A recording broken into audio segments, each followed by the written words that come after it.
Merci beaucoup. Alors moi, contrairement à ce que je disais tout à l'heure, j'ai pris au sérieux le titre qui était donné là sur convergence et divergence entre les approches psy et les sciences sociales. Et c'est un petit peu de ça dont j'avais envie de vous parler, d'essayer de voir comment on pouvait le faire, parce que depuis tout à l'heure, tout le monde semble dire que c'est une chose essentielle, pour ne pas dire indispensable. Et je suis tout à fait d'accord avec ça. La question qui vient tout de suite après, c'est comment ? Comment est-ce qu'on fait ça ? Comment on va imaginer pouvoir faire ces travaux qui pourraient être soit complémentaires, soit pluridisciplinaires, soit interdisciplinaires. Et là, les choses deviennent un tout petit peu plus compliquées. Alors, je suis tout à fait d'accord avec ce qu'Isabelle Sommier soulignait tout à l'heure, c'est qu'il manque aussi des disciplines. On n'a pas d'historiens, on n'a pas de politistes. Enfin, les politistes sont là, c'est heureux que les politistes s'intéressent enfin à vouloir dialoguer avec les psychanalystes, les psychologues. Et c'est heureux que les psychanalystes décident enfin de dialoguer avec eux, parce que ça n'a pas toujours été le cas non plus. Mais en même temps, j'avais envie de dire que finalement, c'est un très vieux débat. Ça fait des années qu'on se pose ces questions, comment on va faire de l'interdisciplinarité, comment on va travailler ensemble. Et en même temps, quand on y regarde de plus près, eh bien, ça se fait depuis des années. Ça se fait depuis des années, alors de façon différente.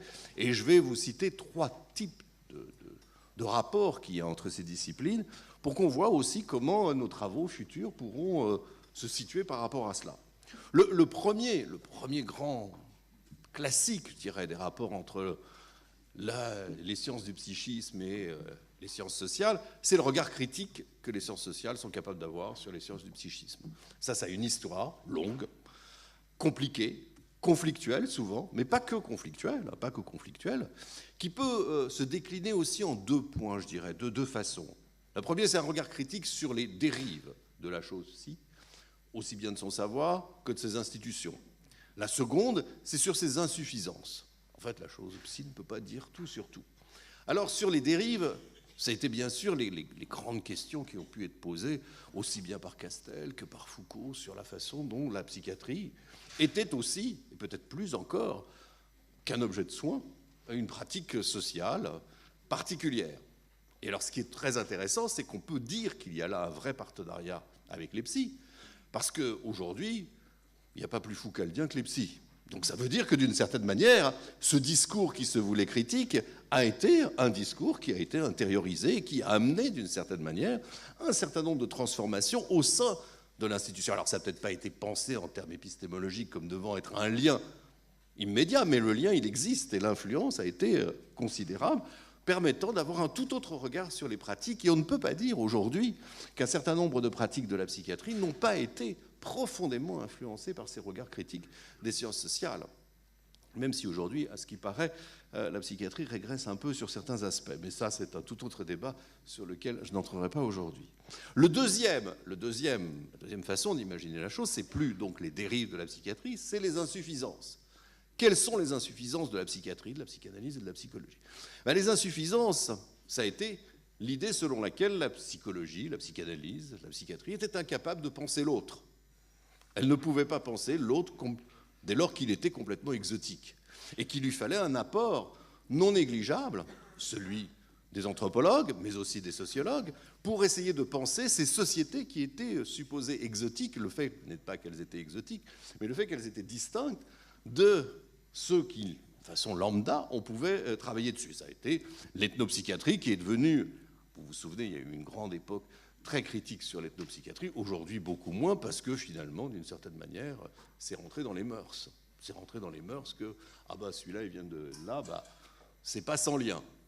Une fois qu'on a dit que c'est pas sans lien, on n'a pas dit exactement tout le reste. Mais c'est devenu une évidence que finalement, cette chose-là était indispensable à la connaissance psychiatrique, psychanalytique ou psychologique. Donc ça, c'est le premier aspect sur lequel vous avez, j'imagine, en tête plein d'idées. Comment les sciences sociales ont eu cette influence sans qu'il y ait un partenariat forcément théorique très poussé, sauf dans certaines formes d'ethnopsychiatrie. La deuxième façon d'imaginer cette relation entre les sciences du psychisme et les sciences sociales, ou les sciences cliniques, si vous voulez, les sciences cliniques et les sciences sociales, c'est d'imaginer un autre regard sur le même objet. Alors ça, c'est très différent, c'est, je dirais, plus contemporain. Ça va de pair aussi avec le fait que la déconstruction du savoir psy, elle a fait son œuvre, quoi. On n'est pas obligé de continuer à faire la même chose, à continuer à dire. On peut imaginer que les sciences sociales apportent quelque chose de différent. Un autre regard sur les mêmes objets, c'est aussi une façon de contextualiser le savoir psy et de le mettre en relation étroite avec la modernité dans laquelle il se situe. C'est très important de savoir que, comme tu le disais, les sujets contemporains ne sont peut-être pas exactement les mêmes qu'avant, mais en tous les cas, les organisations sociales sont radicalement différentes. Et le monde est très différent. Donc comment on va le penser? Et là, les exemples viennent immédiatement. J'imagine que vous les avez tous en tête, mais je dirais que le premier, l'exposé de Laurent Bonelli, nous montre très clairement que si on veut parler de radicalité, de radicalisation, il faut déjà savoir ce qui se passe dans la société, comment ça se construit, qu'est-ce que c'est que ces objets, et pas simplement ceux qui sont issus d'une clinique particulière, il faut pouvoir les resituer. Alors ce n'est pas simplement une entreprise de resituer dans le contexte, c'est une entreprise qui permet, si la chose psy a un sens, c'est qu'elle soit vivante dans l'espace social, c'est-à-dire qu'elle soit en interaction avec la façon dont la société évolue, et quand on parle d'un certain nombre d'objets, de pouvoir s'interroger sur la façon dont ils sont traités, à la fois par d'autres disciplines, mais aussi par les acteurs eux-mêmes, qui, eux, ne se réduisent pas simplement à être des objets psychologiques. Donc vous voyez qu'il y a là un enjeu très important d'un autre regard sur le même objet.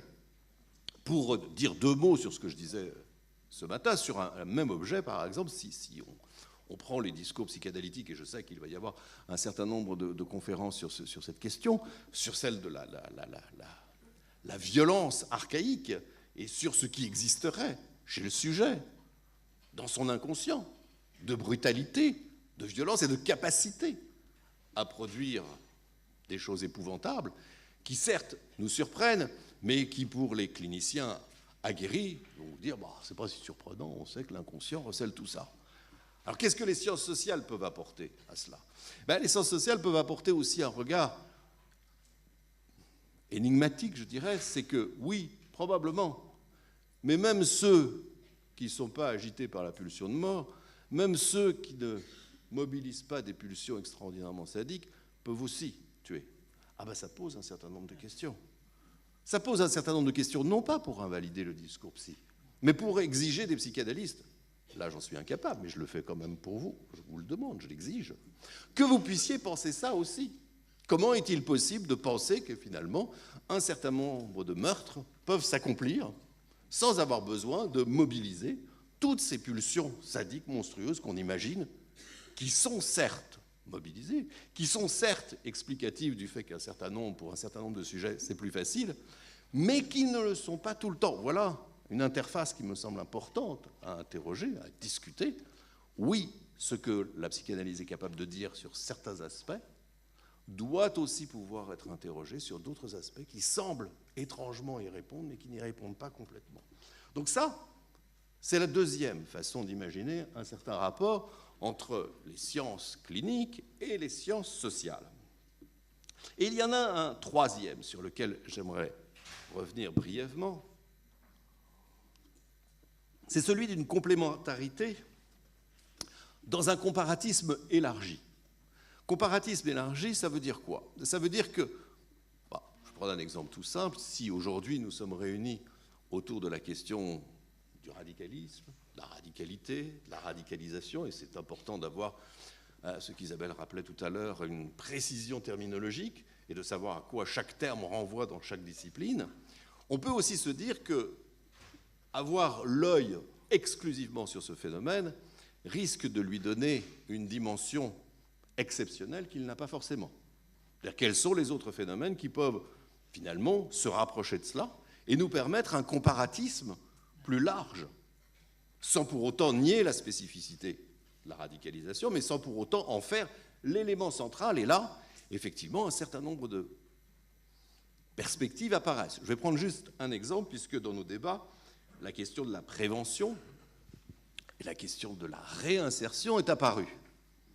Avec, je dirais, c'était dans la table ronde précédente, un sentiment qui, je pense que ça va se développer dans les jours qui viennent, que ce qui a permis de construire la connaissance de la radicalisation nécessitait aussi d'intervenir dans les problématiques de réinsertion. Ce n'est pas aussi certain que ça. C'est pas aussi certain que ça, pour plein de raisons, et Féti en a déjà donné certaines, mais aussi pour une raison toute simple, c'est que là, il va falloir comparer avec d'autres phénomènes.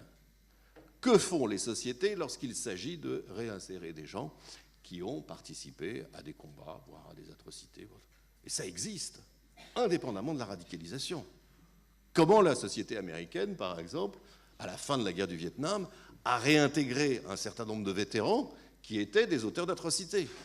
Comment on en a fait des individus réemployables? Comment on est sorti de leur monstruosité? Quels sont les dispositifs qui ont été mis en place? Comment la Colombie, aujourd'hui, s'en sort avec une rébellion qui a conduit à une guerre pendant des années et des années, et qui, aujourd'hui, doit réintégrer ces populations? Comment fait-on avec ce qu'on appelle à tort les enfants soldats?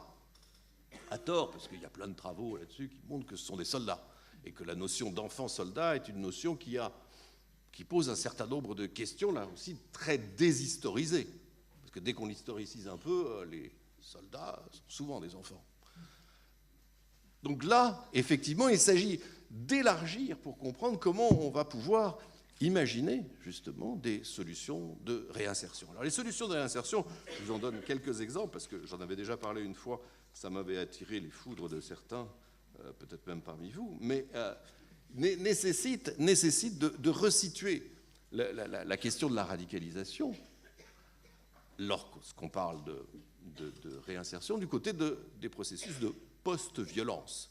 Et là, il y a une littérature de plus en plus importante, internationale. Comment on imagine sortir de la violence? Comment on imagine qu'un certain nombre d'individus qui ont été pris dedans vont retrouver une place dans la société, qu'ils aient été punis pour leurs crimes parce qu'ils ont été en prison? Mais comment? Tout le monde se pose la question, mais qu'est-ce qu'ils vont devenir quand ils vont sortir? C'est une bonne question. C'est une question nationale. Qu'est-ce que n'importe quel prisonnier va devenir lorsqu'il sort de prison? Si on ne se pose pas cette question, c'est qu'on a un rapport très étrange à la prison. Très étrange. Enfin, il y en a qui l'ont. Mais toujours est-il que, bien sûr, il est indispensable d'imaginer la réinsertion et de prendre exemple sur la façon dont d'autres sociétés se sont préoccupées de ça est très intéressante. Je prendrai juste un tout petit exemple pour terminer. En Colombie, par exemple, les psychologues ont été, les psychanalystes, les psychiatres ont été beaucoup sollicités pour la réintégration des combattants des FARC. Mais pas pour les traumatismes de la guerre, pas pour les traumatismes de la violence, pour le traumatisme qu'ils avaient à devoir se réinsérer. Parce que c'est pas simple. Quand vous avez été pendant des années dans la jungle, quand vous avez été des années à manier une arme, comment vous allez retrouver une place dans la société? Et qu'effectivement, les premiers avis des cliniciens étaient de se dire, mais ils sont gravement traumatisés par ce retour dans la société, pas forcément par ce qu'ils ont fait.